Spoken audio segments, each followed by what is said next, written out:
Welcome to Hamburgers and Horror, the home of meat, monsters, and Michael Myers. I'm Noah Hook, and today we're looking at the masterpiece that is Halloween Resurrection. The 8th installment in the series takes place 3 years after H2O, but after about the first 15 minutes, it's basically a filler episode. Resurrection follows a group of college students participating in a live stream mystery reality TV show inside the Myers house, I guess. Turns out Michael is actually living there, and the contestants and producers start being hunted all in front of a live audience. The decision to make a sequel to H2O actually was made before H2O was made, which caused issues as Jamie Lee Curtis wanted the story to finally end. Mustafa Akkad actually had a no killing Michael clause at this point, so his survival was inevitable, but he at least agreed not to hint at a sequel in H2O. Jamie Lee agreed to return to end Laurie's story for better or worse, and Rick Rosenthal, who had directed Halloween 2, returned to direct. While the twist ensuring Michael's survival was thought of by H2O's Kevin Williamson, Resurrection's screenplay was co-written by Midnight Movie's Sean Hood and The Girl on the Train's Larry Brand. This was around the time where things like the internet, live streaming, and reality TV were becoming more familiar to modern audiences, and Resurrection wanted to take advantage of some of this new technology. The cinematography was handled by David Geddes, who also worked on 21 Jump Street, Men in Trees, and Tucker and Dale vs. Evil.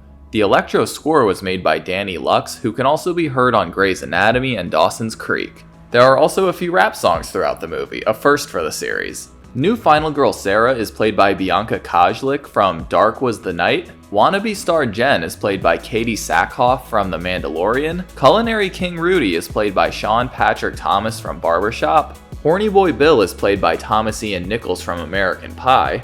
Donna is played by Daisy McCracken from Delirium, and Jim is played by Luke Kirby from Labor Pains. The hosts of this weird livestream show are Freddie and Nora, played by Busta Rhymes and Tyra Banks, for reasons I'm not very sure of. This time Michael is played by seasoned stuntman and actor Brad Laree from Underworld, Watchmen, and Jennifer's Body. Resurrection was released in the summer of 2002 and more than doubled its $15 million budget, but it was met with negative reviews from critics who viewed it as an unnecessary, nonsensical cash grab, which it is. I haven't seen it in a long time, but a lot of people consider it one of the worst, if not the single worst Halloween movie of all time, so this should be a really fun experience. I hope y'all brought some fresh fennel, because we're watching Halloween Resurrection. The movie opens with some plain-ass opening credits, and we rejoin Laurie, who has been confined to a sanitarium. Some nurses provide a big ol' exposition dump explaining that it wasn't Michael she decapitated 3 years ago, but a paramedic whose throat Michael crushed so he couldn't speak. What a wonderful twist. Laurie is catatonic and considered a suicide threat as the doctors found her on the roof one day. All she does now is stare out her window, oh snap, and hide her pills in Raggedy Ann dolls. Not drugged Laurie has been watching that window for Mike, who has finally arrived. A security guard gets startled by an escaped inmate named Harold who loves serial killers like John Wayne Gacy, and they later mistake Michael for him in the security cams. Franklin gets got while Willie snacks, but he quickly finds Frank's severed head in a washer. Michael does his newly patented come down from a pipe technique, and Willie trips over the rest of Franklin. Bye Willie, nice to meet ya. Michael searches the building for his sister and just headbutts through the damn door. Laurie isn't in bed though and smacks Mike with a lamp as she runs off. He follows her upstairs to the rooftop and steps in the exact spot necessary to be ensnared by this mechanical crane thing. Michael is dangling and Laurie is monologuing, telling Michael he has failed because she doesn't fear him anymore. She starts to cut the rope but stops when Michael grabs at his mask, triggering memories of the decapitation. Needing to be sure it's Michael, she tries to remove his mask only to be grabbed by the boogeyman. Their combined weight snaps the rope and they go hurtling over. Michael, hanging on by one hand, stabs his sister in the back and Laurie says farewell to her brother. Michael drops Laurie to her death and for whatever reason gives the knife to Harold, who is more excited about Michael's return than we the audience. Time to meet Michael's future victims as smart girl Sarah answers a question in class. She and Jen meet up with Master Chef Rudy, and Jen explains the three of them have been chosen to compete on a show called Dangertainment. In short, they'll be going into the Myers house in an attempt to solve why Michael kills. This random panty-sniffing weirdo warns them not to do it and screams, I guess. Okay, Sarah emails her online buddy Deckard, who is actually a freshman named Miles, catfishing as a grad student, and he wrongly thinks that they're basically dating. Sarah arrives at the onboarding with the other 5 contestants, and Freddie gives them a rundown of the show, which will be live streamed, I guess. We attempt to get to know these cardboard characters, including Skeptical Bill, super political Donna, and Michael fanboy Jim.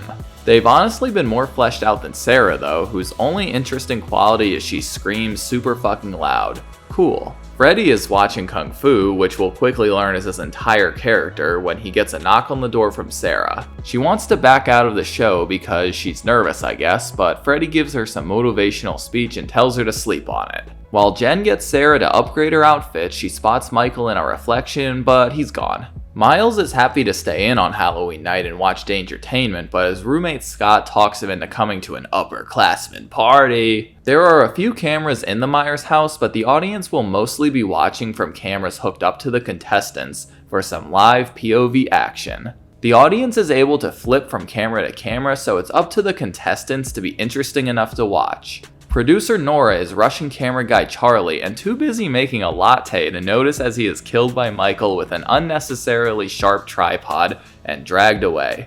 Michael watches as Freddie and the contestants arrive, and after being hooked up with their cameras, they enter the house. It's at this exact moment they realize there really isn't anything to do aside from sitting in this empty house, so they decide to explore more out of boredom than interest in solving the mystery of Michael. Rudy and Sarah check out the kitchen where they find suspiciously fresh fennel, a big-ass knife, and a high chair with straps. These are all props planted by Freddie. They're a part of solving the Michael mystery. Y'all should just ask the man himself, he's right there. Miles and Scott are at this wicked college party, but Miles is so bored he sneaks into an office to watch Sarah.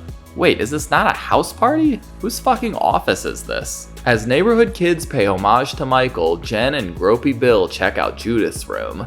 Michael watches as Bill tries to convince Jen that nudity would help her career skyrocket, but she doesn't fall for it. A horny couple wanders in, and the idea of this stupid show is apparently cool enough for them to want to watch. Jim and Donna check out the basement, where Jim is also a horny creep, and all the others come running when they hear Jen scream.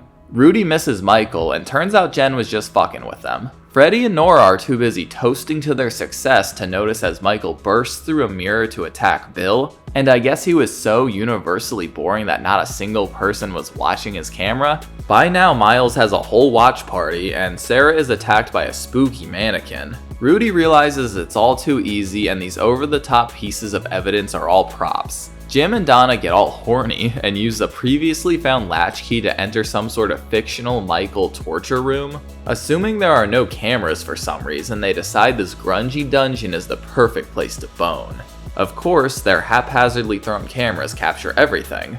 The wall starts cracking and a bunch of decomposed bodies come bursting in all over topless Donna. Freddie and Nora laugh with glee, but Jim quickly realizes the corpses are plastic. Michael starts creeping through the house, only to be followed by a second Michael?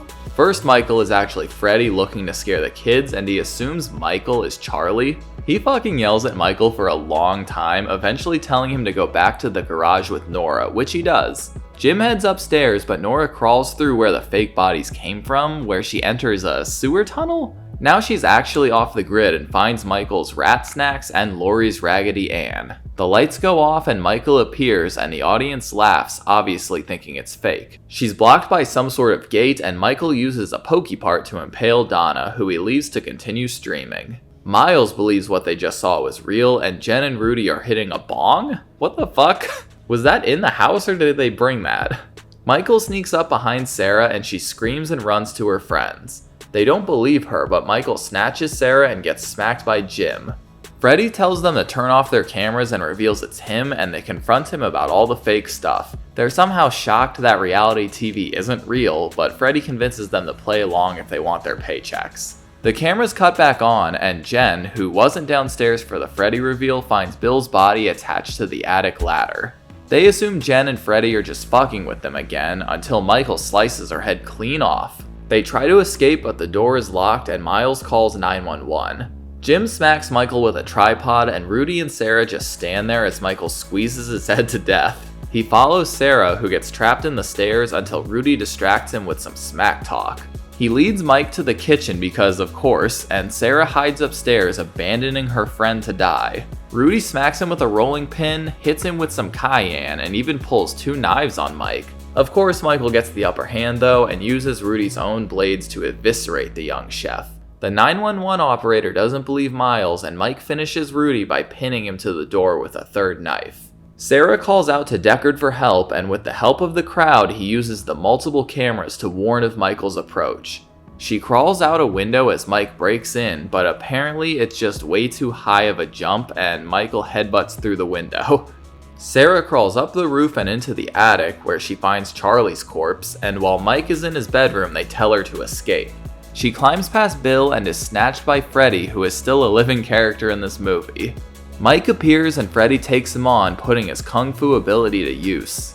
He gets a hold of Freddy, but Sarah chokes him with a cable until he throws both of them off. This time Freddy kicks him right through a window where he tumbles down and is hung by the cable. They breathe a sigh of relief and start to leave, only to get a pretty shitty text. They see Mike has cut himself loose and he appears to stab Freddy twice in the shoulder. Sarah runs again, this time finding Rudy's body, and she heads down into that underground lair leading to Mike's hideout. She says hi to Donna, and Mike catches up and slices her leg as she's climbing up a different manhole. This one leads to the garage where Sarah slips on a puddle of Nora's blood. She hides as Mike makes his way in and emerges with a chainsaw that apparently turns on with a push of a button and gives some cringy revenge lines as she attacks. Some cut cords cause a fire and the chainsaw dies, but a magic lawnmower explodes to make the fire spread much quicker. Sarah is trapped under the world's heaviest switchboard, and Mike does his patented sit-up. He grabs his knife to end this snooze fest, but here comes Kung Fu Freddy with more great dialogue. Trick or treat, motherfucker! He smacks Mike with a shovel before getting thrown across the room, but Freddy electrocutes Michael's dick, knocking him back into a tangle of cords. Freddy picks up Sarah and tells Mikey Happy Halloween as they escape, and Michael maybe burns to death. Yeah, right. The cops and firefighters arrive, Deckard congratulates Sarah, and Sarah is swarmed by reporters. She thanks Deckard on the news so this stupid ass subplot can finally end, and Freddy gives a bizarre description of Michael before assaulting the reporters and talking some shit to Michael's body. Don't forget about that no killing Michael clause though, folks. The movie ends predictably with Michael's body bag being opened, only for him to open his eyes for a jump scare. And that's Halloween Resurrection. This might just be the best Halloween movie ever. I'm just fucking with you, it's really bad. The acting's bad, the dialogue's bad, the kills are pretty bad, and the entire premise is just so far from what the Halloween franchise is. Hellraiser did the same thing with Hellworld when the early 2000s hit, and it was the same kind of thing. The makers wanted to use this exciting new technology, not realizing how quickly it would become dated and leaving their movie trapped in this very specific era. To Resurrection's credit, I do think they utilized the live streaming aspect well, but the characters interacting with it are just so deeply uninteresting. I seriously think every character with dialogue is more developed than Sarah as a character. She is just so unexplored, I know nothing about her. And don't even get me started on Freddy. His presence brings the movie to a comedic pace, and while it works every once in a while, it isn't what I suspect most viewers want from a Halloween movie. There are some callbacks to Halloween 2 which are cool, I guess, and Michael and the Mask are pretty solid. But the movie's biggest downfall is similar to that of Revenge and Curses, the decision to kill off the previously known final girl, and this time it's Laurie fucking Strode. The opening sequence for what it was actually pretty good, and it left the doors wide open for Michael. He had endless possibilities. He could have finally gone back to his roots of just killing random people for no apparent reason, but no, let's just host a reality show in the Myers house, that's what the people want. Also, the idea these partygoers were even slightly interested in a live stream is BS, it literally looked so boring. And that goes for the movie itself. It's really hard to get through when it's not Busta Rhymes literally kicking or shouting at Michael. It's very clear here that nobody cared while the movie was being made, and that it was simply a product to make money and nothing more. Interestingly enough, while I would say this is probably the objectively worst Halloween movie made so far, it's not my least favorite. I at least found myself smiling and laughing in the second half of the movie sometimes, which I can't say for a few of the ones I've previously covered. To be clear, it's a dumb, bad movie, but it's an occasionally fun, dumb, bad movie. That being said, it was critically panned enough to effectively kill the franchise for 5 years, in which they had to completely change it up with Rob Zombie's Halloween, which I'll be covering next week. Thank you all for joining me, and an extra thank you to my patrons. As always, I'm Noah Hook, and this has been Hamburgers and Horror. Stay safe out there. Thanks for watching my review of Halloween Resurrection. If you enjoyed this video, be sure to like and subscribe so you can keep up with all my Halloween content. And if you want to help support the channel further, you should check out my Patreon account. You'll be able to vote for future movies and franchises I cover on the channel. Thanks y'all.